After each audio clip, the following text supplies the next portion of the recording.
జై తెలంగాణ. యాకుత్పుర కాన్స్టిట్యున్సీలో గౌలీపురాలో ఉన్నాము, కుమ్మరివాడలో ఉన్నాము. ఇక్కడ చాలా పెద్ద సంఖ్యలో కుమ్మరి సోదరులందరూ కూడా మరి జీవనం ఉంటా ఉన్నారు. దాంతోపాటు వారి కుల వృత్తిని కూడా కొనసాగిస్తున్నారు. మరి అనేకమైన సమస్యలను కూడా వారి వల్ల మా దృష్టికి తీసుకురావడం జరిగింది.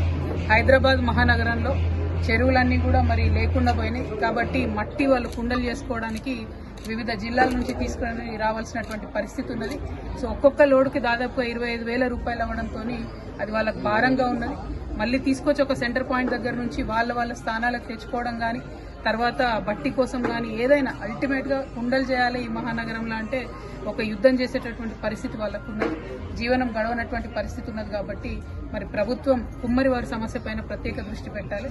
ఎప్పుడు కూడా మనం టెక్నాలజీ వాడుకోవాలని చెప్తుంటాం, మెకనైజేషన్ రావాలని చెప్తుంటాం. ఇప్పుడు ఈ కుమ్మరి ఏదైతే చక్రం ఉంటుందో మరి అది మెకనైజ్డ్ చక్రం వచ్చింది, ఎలక్ట్రిక్ వీల్ వచ్చింది.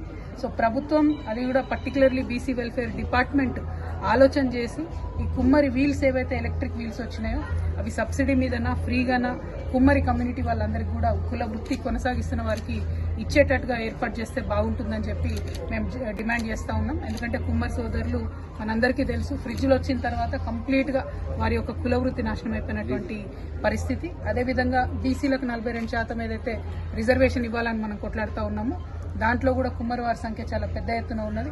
మరి వారికి తగిన ప్రాతినిధ్యం లేదు, తగినట్టుగా ప్రజాప్రతినిధుల్లో కూడా వారికి ప్రాతినిధ్యం రాలేదనే విషయాన్ని వాళ్ళందరూ కూడా పదే చెప్తా ఉన్నారు. ఈ విషయాలన్నీ కూడా ప్రభుత్వం గమనంలోకి తీసుకోవాలని చెప్పి నేను డిమాండ్ చేస్తా ఉన్నాను. Thank you. జై తెలంగాణ.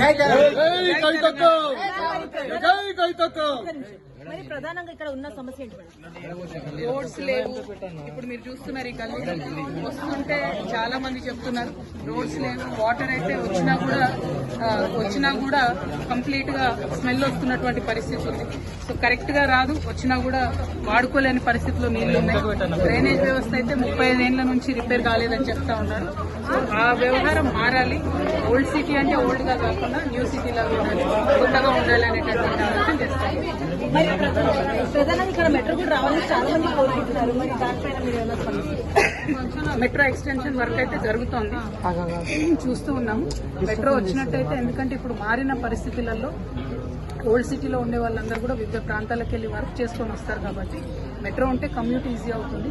కానీ మెట్రో ధరలు కూడా అందుబాటులో ఉండాలి. మెట్రో రేట్స్ కూడా ఏం తక్కువ లేవు, అదొకటి చాలా పెద్ద ప్రాబ్లం. సో ఎంత పేదవాళ్ళైనా అక్కడికి వెళ్ళి పని చేసుకొని రావాలంటే బస్సు ఫ్రీ చేసిరు, మరి రేపు మెట్రో ఫ్రీ చేస్తారా? ఇట్లాంటి అన్ని సమస్యలు కూడా ఉంటాయి.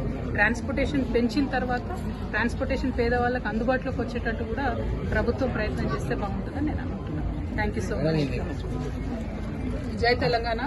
हमारा तेलंगाना जागृति का पूरे स्टेट भर में दौरा चल रहा है और ये प्रोग्राम का नाम है जागृति जन्म बाटा. जागृति जन्म बाटा में अब तक हमारा 12 जिलों का दौरा खत्म हो चुका है और कल से हैदराबाद जिले में हमारा दौरा शुरू हुआ है.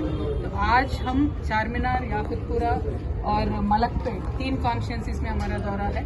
अभी पुराना शहर में कहीं भी जाओ पतली गली है, रोड 20-30 साल से डाले नहीं है, ड्रेनेज में बहुत सारे प्रॉब्लम्स है, ड्रेनेज के इश्यूज है. सबसे ज़्यादा किल्लत पीने के पानी में है. तो ये सारे बेसिक इश्यूज हैं.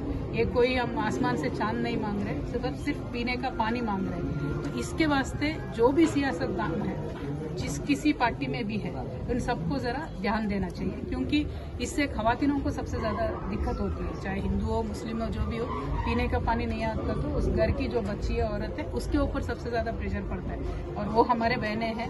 तो इसीलिए मुझे बहुत बुरा लग रहा है. तो पीने के पानी के वास्ते डेफिनेटली सोचना चाहिए, सारे पार्टियों को सोचना चाहिए. हम फिलहाल तो गौलीपुरा में हैं, गौलीपुरा में कुमर गली बस्ती में जा रहे हैं और यहाँ हर जगह पुराने रोड़ा हैं. 8-9 साल से पहले रोड डाले, 35 ईयर्स से पुराना ड्रेनेज सिस्टम है, पीने का पानी नहीं है. तो इस पे गौर करने के लिए मैं सारे पार्टीज के लीडर से डिमांड करती हूँ. Thank you. जय तेलंगाना.